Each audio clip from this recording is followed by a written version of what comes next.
এদিকে মার্কিন যুক্তরাষ্ট্রের বাজারে চলতি বছরের প্রথম 7 মাসে 457 কোটি ডলারের তৈরি পোশাক রপ্তানি করেছেন বাংলাদেশের উদ্যোক্তারা। এ রপ্তানি গত বছরের একই সময়ের তুলনায় 10.22% কম।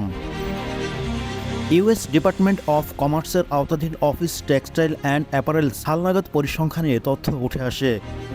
এতে বলা হয়, যুক্তরাষ্ট্রের ব্যবসায়ীরা চলতি বছরের প্রথম 7 মাসে বিশ্বের বিভিন্ন দেশ থেকে 4,363 কোটি ডলারের তৈরি পোশাক আমদানি করেছেন। এ আমদানি গত বছরের একই সময়ের তুলনায় 4.65% কম। অটেক্সার তথ্য বিশ্লেষণ করে দেখা যায়, মার্কিন যুক্তরাষ্ট্রের বাজারে বাংলাদেশ সহ শীর্ষ 5 রপ্তানিকারক দেশের পোশাক রপ্তানি কমেছে। এর মধ্যে সবচেয়ে বেশি কমেছে বাংলাদেশের। যুক্তরাষ্ট্রের তৈরি পোশাক রপ্তানিতে শীর্ষ দেশ চীন। চলতি বছরের প্রথম 7 মাসে 875 কোটি ডলারের তৈরি পোশাক রপ্তানি করে দেশটি। এ রপ্তানি গত বছরের একই সময়ের চেয়ে 4.22% কম। এই বাজারে দীর্ঘ দ্বিতীয় রপ্তানিকারক ভিয়েতনাম চলতি বছরের 7 মাসে 808 কোটি ডলারের তৈরি পোশাক রপ্তানি করেছে। গত বছরের একই সময়ে তারা রপ্তানি করেছিল 822 কোটি মার্কিন ডলারের পোশাক। সে হিসেবে তাদের রপ্তানি কমেছে 1.5%।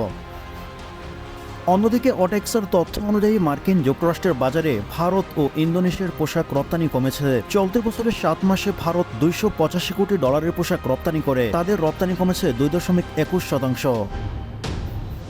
অন্যদিকে ইন্দোনেশিয়ায় রপ্তানি কমেছে 7.86%, তাদের রপ্তানি পরিমাণ 228 কোটি ডলার। এ বাজারে ভারত ও ইন্দোনেশিয়া যথাক্রমে চতুর্থ ও পঞ্চম শীর্ষ রপ্তানিকারক দেশ।